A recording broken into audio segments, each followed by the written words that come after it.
राजधानी शिमला समेत प्रदेश के अधिकतर इलाकों में रिकॉर्ड तोड़ गर्मी से जंगल धू धू कर जल रहे हैं।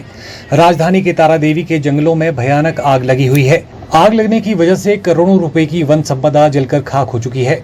वहीं अब तक इस आग पर काबू नहीं पाया जा सका है। आग की वजह से यहां वन्य संपदा और वन्य प्राणियों का बहुमूल्य जीवन नष्ट हो रहा है। हर साल गर्मियों के मौसम में इसी तरह जंगलों में आग लगती है और करोड़ों रुपए की वन संपदा नष्ट हो जाती है। वहीं इससे पहले शिमला की टूटीकंडी स्थित बाल आश्रम के नजदीक भी जंगल की आग पहुंच गई थी। इस आग पर अग्निशमन विभाग ने कड़ी मशक्कत के बाद काबू पाया था। बीते 2 सालों में शिमला के जंगलों में आग की घटनाएं नहीं हुई थी, लेकिन इस साल एक बार फिर से आग लगने की ये घटनाएं बढ़ती जा रही हैं। हिमाचल के जंगलों में हो रही आगजनी की घटनाओं के विषय में मीडिया को जानकारी देते हुए प्रधान मुख्य अरण्यपाल राजीव कुमार ने बताया कि हिमाचल प्रदेश में अब तक 1000 से अधिक आग लगने की घटनाएं सामने आ चुकी हैं, जिसमें करोड़ों रुपए की वन संपदा नष्ट हो गई है। समर मंथ्स में यानी ग्रीष्म ऋतु जब से शुरू हुई है, माह लगभग 15 अप्रैल से करें तो लगभग 1100 घटनाएं जो हैं वो हमारे वनों के क्षेत्र में आग की हो चुकी हैं, जिसमें लगभग हमारा 10,000 हेक्टेयर जो क्षेत्र है प्रभावित हुआ है और लगभग 3 करोड़ 5 लाख रुपए का नुकसान हुआ है। इसमें हमारा काफ़ी लगभग 2,000 हेक्टेयर के करीब पौधरोपण का भी नुकसान हुआ है। आग की घटनाएं इस वर्ष जो है पिछले वर्षों के मुकाबले में लगभग उसी स्तर पर है, खासकर उन वर्षों में जिनमें की गर्मी अधिक पड़ती है। पर इस वर्ष गर्मी अत्यधिक ज़्यादा है, 3-4 डिग्री नॉर्मल से टेम्परेचर ज़्यादा है और रिलेटिव ह्यूमिडिटी वो बहुत कम है। पिछले लगभग 15 दिन से कोई बारिश नहीं हुई है या अच्छी बारिश नहीं हुई है ये कह सकते हैं।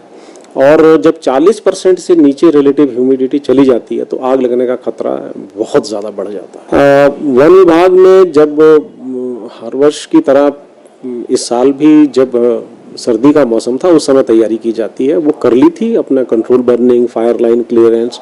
और जैसे ही आग का सीज़न शुरू हुआ था हमने फायर वॉचर लगाए हैं, वो रोड के किनारे सफाई करते रहते हैं चील की पत्तियों की। और फिर हमने फायर के लिए गाड़ियां भी मुहैया कराई हैं, उनमें टैंकर भी रखे हैं, पानी की व्यवस्था भी करी है, पंप की व्यवस्था भी करी है। लेकिन जब आग जंगल के बीच में और खड़ी ढाकों में लग जाती है तो वहाँ मनुष्य का पहुँचना, सड़क भी नहीं होती, पहुँचना मुश्किल होता है। उसको बुझाने के लिए समय लगता है।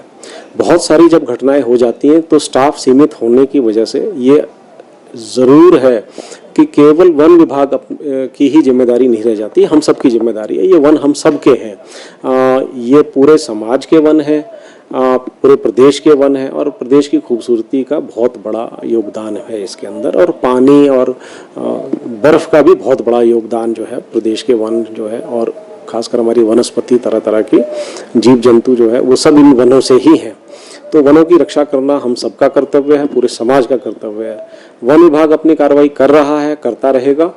आग की घटनाओं में पिछले 3 दिनों में कुछ कमी ज़रूर आई है और हमें उम्मीद है कि अगले और दिनों में, और ऐसा भी लग रहा है कि कुछ टेम्परेचर कल से कुछ डाउन भी होना है, ऐसा IMD का कहना है, और शायद 1-2 दिन में बारिश भी आएगी। लेकिन हमें बारिश का इंतज़ार नहीं करना है, हमें लोगों से अपील करनी है कि आप जब भी अपने घरों के आसपास या अपने इलाके के जंगल में आग देखें, तुरंत वन विभाग को सूचना करें और सूचना करने के बाद तुरंत मौके पर जाके आग बुझाने का काम करें। वन विभाग ज़रूर पहुंचेगा, लेकिन आप अगर पहले पहुंच जाते हैं तो सबसे अच्छी बात यह है, तो आपका सहयोग हमेशा वन विभाग सराहेगा। देखिए क्या है कि अभी हमारे पास हम प्रिलिमिनरी एस्टीमेट बनाते हैं, प्रारंभिक एक एस्टीमेट बनाते हैं जिसमें कि कितना घास का नुकसान हुआ, कितना रेजिन ब्लेजेस का नुकसान हुआ, पेड़ कितने जल गए, इन सब का आंकड़ा जो है लगभग 3 करोड़ का है हमारे पास।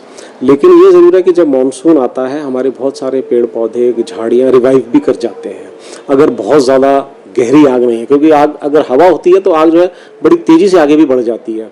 लेकिन कई बार हमारा क्राउन फायर भी होता है, यानी पेड़ पूरे जलने लग जाते हैं तो काफ़ी नुकसान होता है। ऐसे क्राउन फायर की घटनाएं अभी तक हिमाचल में केवल 1 हुई है अभी तक, बाकी सारे जो है वो हमारे ग्राउंड फायर रहे हैं, ज़मीनी सतह के फायर रहे हैं, जिसमें बहुत ज़्यादा नुकसान नहीं होता है। लेकिन फिर भी जो हमारी प्लांटेशंस हैं उनमें लगभग 2000 हेक्टेयर के लिए प्लांटेशन है, तो इसमें जो है जो खर्चा हमने किया था वो काफ़ी हद तक जो है उसका नुकसान है।